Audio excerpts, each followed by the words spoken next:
Daily Show, and my guest today, I'm really excited to welcome from ABC's Nightline, Juju Chang.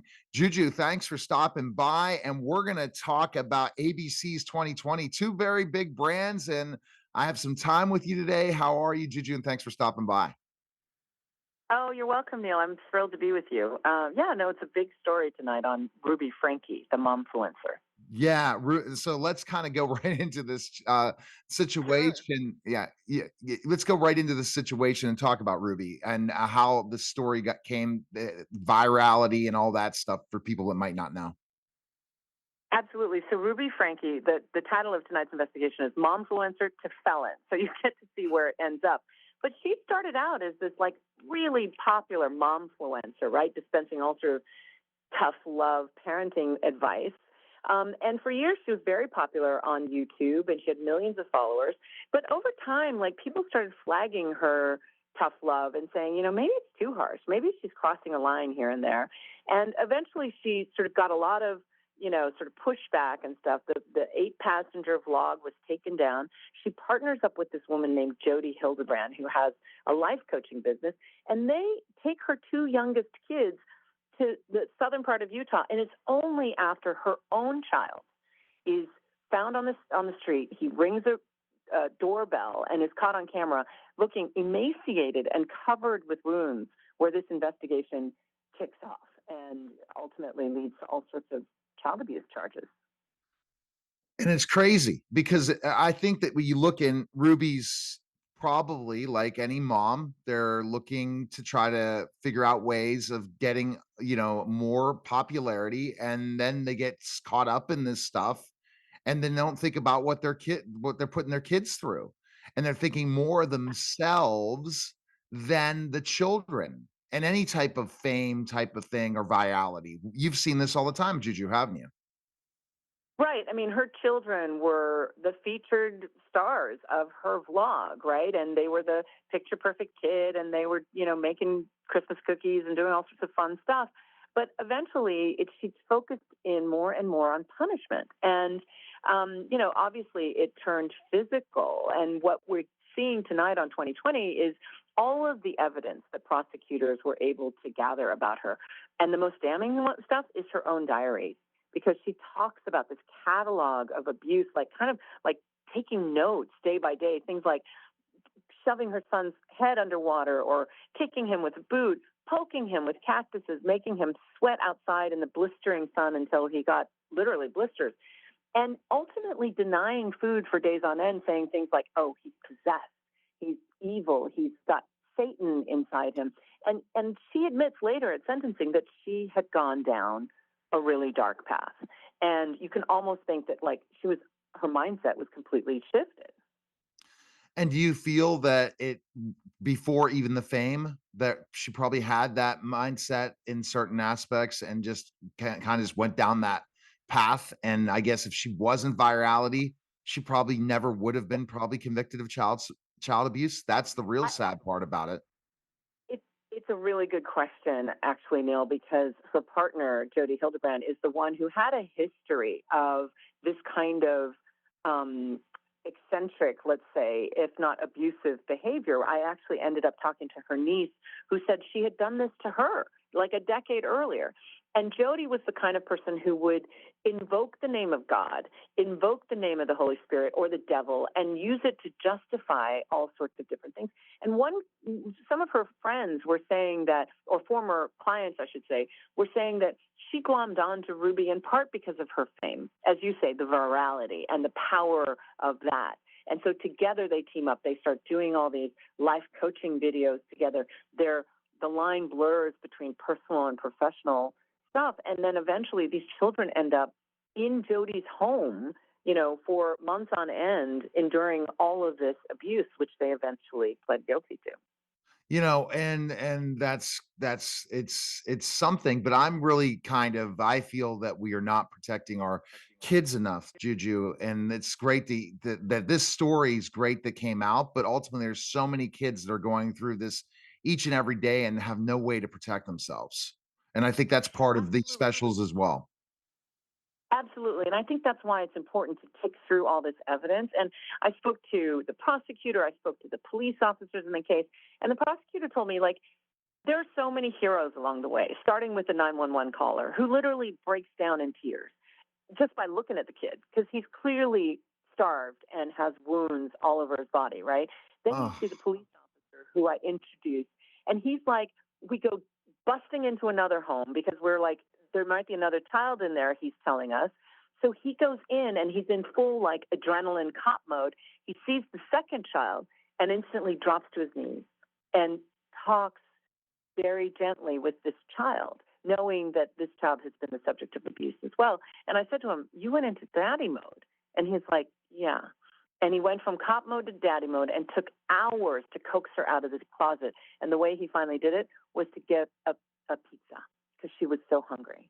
And these children had been, were in the hospital for 10 days afterwards because they had been so malnourished and so abused. And so you can see, and then the prosecutor himself, who shows us, the interrogation videos, the body camera videos that the police officers are wearing.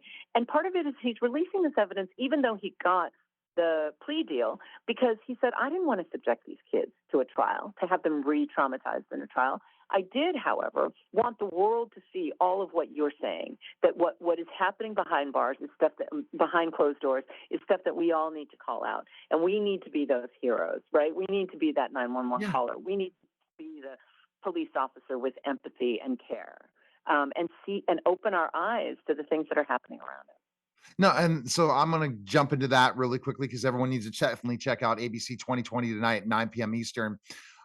The thing I'm gonna jump into, Juju, and the point you're making that really is that we look at physical abuse versus mental abuse in this country as totally Mm, two different things. And I mm, wanted to speak out about this right now with you and get your feedback. mm. Why is it, when mental abuse can even be worse than physical abuse, can lead to PTSD, which can lead to a life of being on medications, therapy? Why don't we look further to prosecute parents that are mentally abusing children? It's such a good question, and it should be highlighted in this for sure, because what the prosecutors told us is that, look, that what we all know intuitively, right? The physical wounds will heal.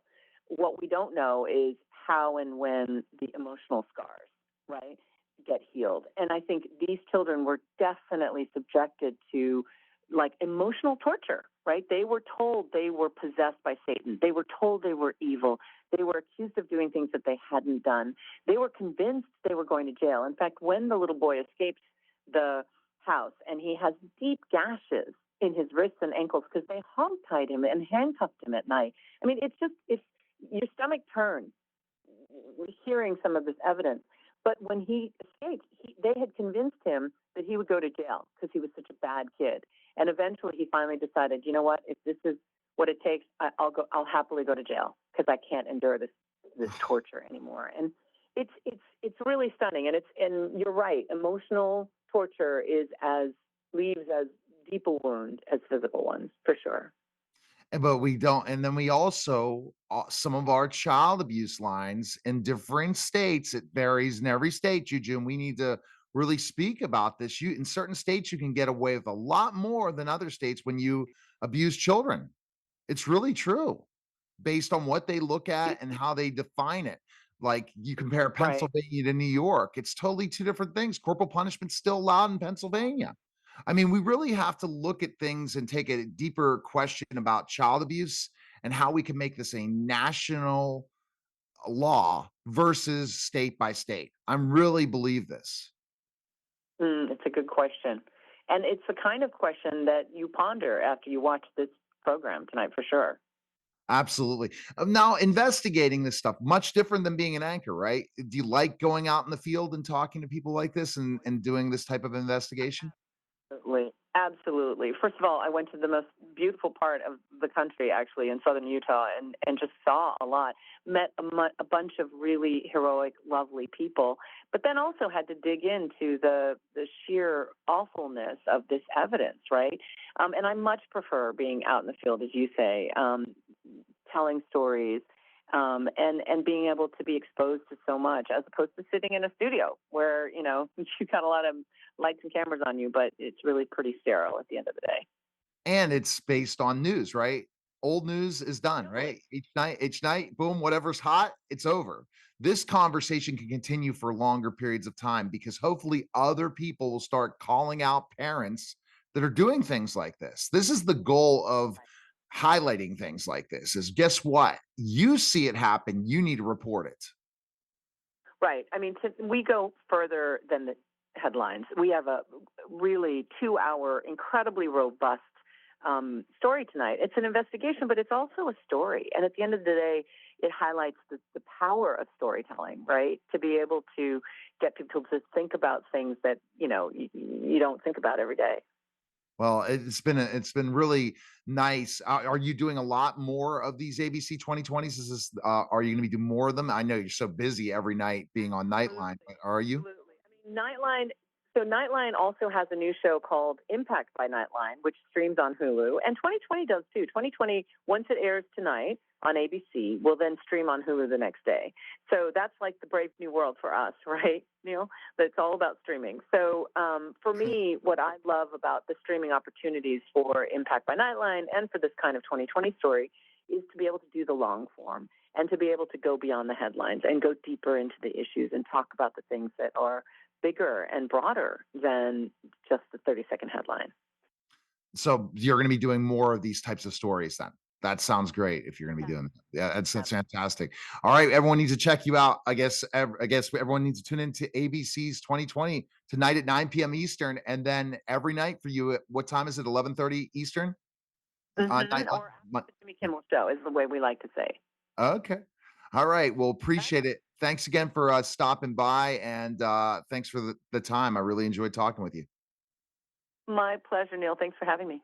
All right, Juju, take care. You're listening and watching the Neil Haley Show, and we were live, guys, and we're going to be doing more of these live events early morning, talking to celebrities. Take care, guys.